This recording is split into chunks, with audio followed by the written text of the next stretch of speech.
Allies exam पाठशाला में आपका स्वागत है। मैं हूं आपका अली भाई और अलीज एग्जाम पाठशाला में आपका स्वागत है। Okay, let's unpack this. आज की इस गहन चर्चा के लिए हमारे पास जो मुख्य सामग्री है वो है UP police Hindi practice set 01 वर्णमाला स्वर। आखिर ये वर्णमाला है क्या और भाषा बनती कैसे है? यहीं से शुरुआत होनी भी चाहिए। सामग्री के पहली ही स्लाइड में इस कॉन्सेप्ट को परखने के लिए एक बहुत ही सटीक एमसीक्यू दिया गया है। प्रश्न कुछ इस प्रकार है कि वर्णमाला किसे कहेंगे? अच्छा, इसके विकल्प क्या हैं? इसके विकल्प है ए शब्द समूह को, बी वर्णों के संकलन को, सी शब्द गणना को, या फिर डी वर्णों के व्यवस्थित समूह को। अब यहाँ विकल्प बी और डी बहुत ही मिलते जुलते लगते हैं। बिल्कुल लगते हैं। मतलब संकलन और व्यवस्थित समूह में आखिर इतना क्या बड़ा अंतर है? यहीं पर तो परीक्षक विद्यार्थियों को उलझाते हैं। इसका सही उत्तर है विकल्प डी, वर्णों के व्यवस्थित समूह को। अच्छा। हाँ, इसे ऐसे समझा जा सकता है कि मान लीजिए आपके पास कुछ मोती हैं। केवल उन मोतियों को एक जगह इकट्ठा कर लेना यानी उनका संकलन कर लेना माला नहीं कहलाता। सही बात है। जब तक उन्हें एक धागे में सही क्रम से ना पिरोया जाए वो माला नहीं बनती। ठीक उसी तरह वर्णों का केवल समूह वर्णमाला नहीं है, उनका एक व्यवस्थित क्रम होना बेहद जरूरी है। मतलब एक सिस्टमैटिक ऑर्डर होना चाहिए। एकदम। जैसे हिंदी में एक वैज्ञानिक क्रम है कि पहले स्वर आएंगे और उसके बाद ही व्यंजन आएंगे। व्यंजनों में भी पहले कंठ से मतलब गले से निकलने वाली ध्वनियां होंगी, फिर तालु वाली।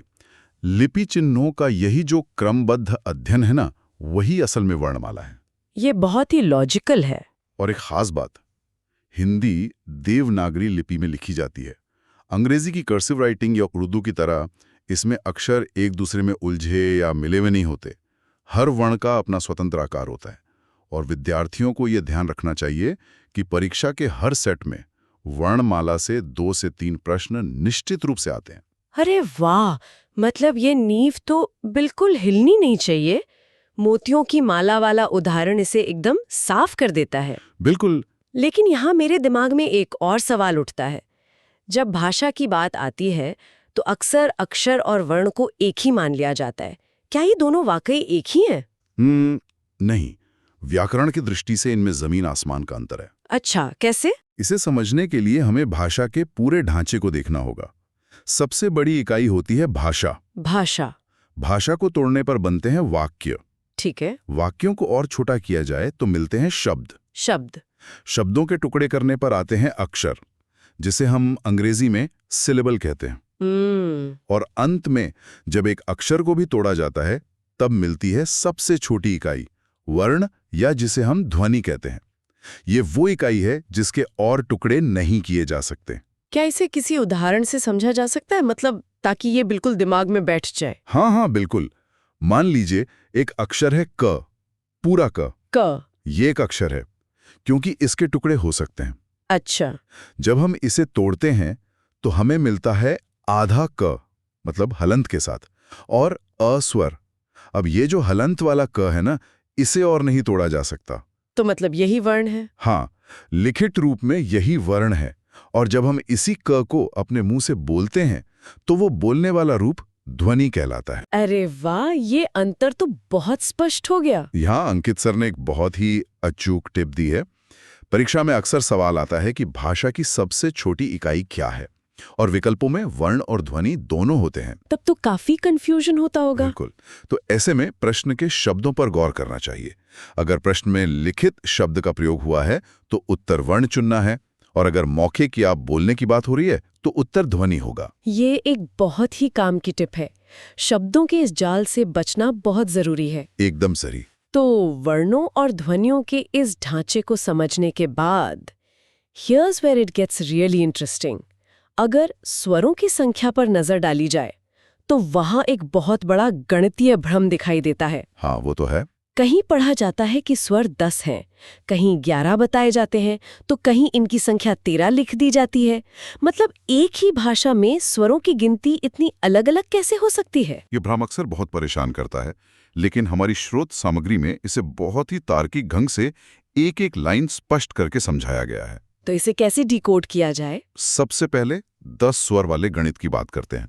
ये संख्या उच्चारण की दृष्टि से और प्रसिद्ध वैयाकरण कामता प्रसाद गुरुजी के अनुसार मानी गई है। अच्छा, कामता प्रसाद गुरुजी। हाँ, इसके पीछे का कारण ये है कि उन्होंने री को स्वर नहीं माना, बल्कि इसे व्यंजन र के अधिक करीब माना है। अब इसे याद रखने के लिए सर ने एक बहुत ही मजेदार ट्रिक साझा की है। क्या ट्रिक है वो? सर कहते हैं कि आज पूरे दिन अपने दोस्तों को कामता प्रसाद कहकर बुलाओ, 10 स्वर अपने आप याद हो जाएंगे। हाँ, ये तरीका वाकई अनोखा है। मतलब रटने से बेहतर है कि इसे बातचीत में ही शामिल कर लिया जाए। बिल्कुल। लेकिन फिर ये 11 और 13 का क्या आधार है? जो 11 स्वर है ना, वही हमारा मुख्य स्टैंडर्ड है। यूपी सब इंस्पेक्टर परीक्षा और अन्य सभी प्रतियोगी परीक्षाओं का टारगेट भी यही 11 स्वर हैं। ओके। ये संख्या हिंदी निदेशालय और देवनागरी लिपि के आधिकारिक मानकों पर आधारित है। नियम एकदम साफ है। अगर परीक्षा में सीधा सीधा पूछा जाए कि स्वर कितने हैं, बिना किसी लिखित या मौखिक शब्द के, तो बिना किसी हिचकिचाहट के उत्तर 11 ही चुनना है। और ये 11 स्वर कौन से हैं? ये हैं अ, आ, ई, उ, री, ए, ओ और औ। ठीक है। और 13 वाला आंकड़ा कहाँ से आता है? 13 स्वर का आंकड़ा परंपरागत दृष्टि से आता है। प्राचीन काल से जब स्वरों को लिखा जाता था, तो इन 11 के साथ 2 अन्य ध्वनियों अंग और अह को भी जोड़ दिया जाता था। इन्हीं को अयोगवाह कहते हैं, जिन्हें मिलाने पर कुल संख्या 13 हो जाती है। अच्छा, तो ये वर्गीकरण अब एकदम शीशे की तरह साफ है। गिनती तो तय हो गई, लेकिन जब इन स्वरों का उच्चारण किया जाता है तो किसी में कम समय लगता है और किसी में ज्यादा। हाँ, बिल्कुल लगता है। तो क्या इस उच्चारण में लगने वाले समय, या जिसे हम मात्रा कहते हैं, उसके आधार पर भी इनका कोई प्रकार है? एकदम है। मात्रा का अर्थ ही है उच्चारण में लगने वाला समय। इसी के आधार पर स्वरों को 3 मुख्य श्रेणियों में बांटा गया है। कौन कौन सी? पहला प्रकार है ह्रस्व स्वर, जिन्हें लघु या मूल स्वर भी कहा जाता है। इनमें केवल एक मात्रा का समय लगता है, यानी पलक झपकने जितना कम समय। ये पूरी वर्णमाला में केवल 4 हैं, अ, ई, उ और री। यहाँ एक बहुत जरूरी एमसीक्यू पॉइंट छिपा है, जो अक्सर पूछा जाता है। क्या है वो? सवाल आता है कि मूल स्वर कौन से हैं, तो उत्तर यही 4 ह्रस्व स्वर होंगे। ओके, तो ह्रस्व स्वर ही मूल स्वर है। और दूसरा प्रकार? दूसरा है दीर्घ या गुरु स्वर। इनके उच्चारण में ह्रस्व से दुगना समय लगता है, यानी इनमें 2 मात्राएं होती हैं। इनकी संख्या 7 है, आ, ई, उ, ए, ओ और औ। अच्छा। अगर इसे हिंदी साहित्य के छंद शास्त्र से जोड़ा जाए ना, तो छंद में इनकी 2 मात्राएं गिनी जाती हैं और इन्हें दर्शाने के लिए अंग्रेजी के एस जैसे प्रतीक का इस्तेमाल होता है। अरे वाह, ये तो बहुत गहरी जानकारी है। और तीसरा प्रकार कौन सा है? तीसरा प्रकार है प्लुत स्वर। इसमें 3 मात्राएं लगती हैं, यानी उच्चारण में सबसे अधिक समय। जब किसी स्वर को सामान्य से बहुत अधिक लंबा खींचा जाए, तब वो प्लुत स्वर बन जाता है। मतलब कैसे? इसे भी अंग्रेजी के एस या हिंदी के अंक 3 जैसे प्रतीक से दिखाया जाता है। जैसे हम लिखते हैं राम या ओम। अच्छा, इसे अगर मैं रोजमर्रा की जिंदगी से जोड़ूं, तो ये ऐसा है जैसे कोई शास्त्रीय संगीत का गायक अपने रियाज के दौरान एक ही सुर को बहुत देर तक खींचता है। बिल्कुल सही। या फिर गांव देहात में जब किसी को बहुत दूर से आवाज लगानी होती है, जैसे कोई पुकारे अरे ओ रमेश, तो नाम के आखिर में जो ध्वनि बिना रुके खिंचती चली जाती है, वही असल में प्लुत स्वर है ना? एकदम सटीक एनालॉजी है यह। इस तरह के उदाहरणों से कॉन्सेप्ट हमेशा के लिए याद हो जाते हैं। और इसी चर्चा से एक और दिलचस्प बात सामने आती है। वो क्या? अभी हमने बात की कि दीर्घ स्वर 7 होते हैं, जिनमें दुगना समय लगता है। लेकिन सवाल ये है कि ये 7 दीर्घ स्वर आखिर बनते कैसे हैं? और जो स्वर 11 की गिनती में नहीं आए, अंग और आह, उनका व्याकरण की दुनिया में क्या काम है? यह सवाल इसलिए भी महत्वपूर्ण है क्योंकि सामग्री में इस पर आधारित सीधे एमसीक्यू दिए गए हैं। हाँ, बिल्कुल दिए हैं। जैसे परीक्षाओं में पूछ लिया जाता है कि किस समूह में सभी स्वर दीर्घ हैं, या फिर इनमें से कौन सा संयुक्त स्वर नहीं है। इसे सिर्फ रटकर तो पार नहीं किया जा सकता। बिल्कुल नहीं। इसके लिए सजातीय और विजातीय स्वरों का विज्ञान समझना होगा। ये जो 7 दीर्घ स्वर है ना, ये 2 अलग अलग प्रक्रियाओं से बनते हैं। ओके, पहली प्रक्रिया क्या है? पहली प्रक्रिया से बनते हैं सजातीय स्वर, जिन्हें संधि स्वर भी कहते हैं। नाम से ही स्पष्ट है, एक ही जाति वाले। जब एक ही जाति के दो स्वर मिलते हैं तो वो अपने ही दीर्घ रूप में बदल जाते हैं। जैसे अ और अ मिलकर आ बनते हैं, ई और ई मिलकर ई बनते हैं, और ऊ में ऊ जोड़ने पर ऊ बनता है। अच्छा, और दूसरी प्रक्रिया? दूसरी से विजातीय या संयुक्त स्वर बनते हैं। इनमें अलग अलग जाति के स्वर आपस में मिलते हैं। जैसे जब अ के साथ ई का मिलन होता है तो एक नई ध्वनि ए बनती है। इसी अ में जब ए जोड़ा जाता है तो ए बनता है। अ के साथ ऊ मिलाने पर ओ बनता है, और आ में ओ मिलाने पर ओ बनता है। एक सेकंड, यहाँ एक बहुत बड़ा कंफ्यूजन पैदा हो सकता है। देखने में तो ऊ भी संयुक्त जैसा लग सकता है। और यही वो जाल है जहां कई विद्यार्थी फंस जाते हैं। सर ने यहाँ एक बहुत ही सख्त चेतावनी दी है। ऊ को कभी भी संयुक्त स्वर नहीं मानना है। अच्छा, क्यों? क्योंकि यह ऊ और ऊ यानी एक ही जाति के स्वरों से बना है, इसलिए यह केवल सजातीय है, संयुक्त नहीं। दो ध्वनियों की बात करते हैं जो हमेशा हाशिए पर रहती हैं, अयोगवाह। इनका क्या रहस्य है? अयोगवाह की स्थिति व्याकरण में बहुत ही अनोखी है। देखिए, हम जानते हैं कि स्वरों की आजादी होती है, वे स्वतंत्र रूप से बोले जाते हैं। हाँ। इसके विपरीत व्यंजन हमेशा निर्भर होते हैं, वे स्वरों की मदद के बिना बोले ही नहीं जा सकते। अगर स्वर और व्यंजन को एक तराजू के दो पल्लों पर रख दिया जाए तो अयोगवाह उस तराजू का वो कांटा है जो बीच में अटका रहता है। मतलब ये दोनों में से कुछ भी नहीं है। सर का एक बहुत ही शानदार कोट है इसे समझाने के लिए। ना ये घर के रहे ना घाट के, ना ये स्वर हैं ना व्यंजन। हाँ, एकदम सही। इसके दो रूप होते हैं। पहला है अनुस्वार, जिसे हम अंक की बिंदी के रूप में जानते हैं। ये असल में पंचमाक्षर की जगह काम आता है। और दूसरा है विसर्ग यानी आहा, जो शब्दों के आखिर में दो बिंदुओं के रूप में लगता है, जैसे अतः शब्द में। ये सब तो कागज पर लिखी जाने वाली बातें हो गईं। बिल्कुल। लेकिन भाषा तो पहले बोली जाती है। बिल्कुल। So what does this all mean? मतलब जब हम बोलते हैं तो हमारे मुंह के भीतर क्या होता है, जीभ कैसे काम करती है, मुंह कितना खुलता है, ये शारीरिक संरचना वाला हिस्सा विद्यार्थियों को अक्सर सबसे भारी और डरावना लगता है। और यहीं पर सर की ट्रिक्स जादुई तरीके से काम आती हैं। बिना किसी ट्रिक के गले और जीभ के इस विज्ञान को रटना लगभग असंभव है। तो कोई ट्रिक बताइए जिससे ये आसान हो जाए। चलिए पहले जीभ के आधार पर स्वरों के 3 प्रकार समझते हैं। पहला है अग्रस्वर, यानी वो ध्वनियां जो जीभ के आगे वाले हिस्से से बोली जाती हैं। इसकी ट्रिक है एक शब्द अग्रिय। अग्रिय? हाँ, इस शब्द को ध्यान से सुने तो इसमें ई और य की ध्वनि आती है। इससे तुरंत याद आ जाता है कि ई, ए और ए ये चारों अग्रस्वर हैं। अरे वाह, ये तो बड़ा आसान है। दूसरा प्रकार है मध्य स्वर, जो जीभ के बीच वाले हिस्से से बोला जाता है। इसमें केवल एक ही स्वर आता है और वो है आ। इसे उदासीन स्वर भी कहा जाता है। एक सेकंड, उदासीन स्वर मतलब एक स्वर उदासीन कैसे हो सकता है? क्या इसके पीछे कोई वैज्ञानिक कारण है? बिल्कुल वैज्ञानिक कारण है। इसे उदासीन इसलिए कहते हैं क्योंकि अ बोलते समय जीभ को कोई मेहनत नहीं करनी पड़ती। जीभ का न तो अगला हिस्सा, न बीच का और न ही पिछला हिस्सा कोई विशेष जोर लगाता है। अच्छा। वो अपनी प्राकृतिक और उदासीन अवस्था में रहती है। और तीसरा प्रकार है पश्च स्वर, जो जीभ के पिछले हिस्से से बोले जाते हैं। तो इसमें कौन कौन से आते हैं? अग्र और मध्य स्वरों को अलग करने के बाद जो 5 स्वर बचते हैं, आ, ऊ, ओ और ओ, वे सभी पश्च स्वर की श्रेणी में आते हैं।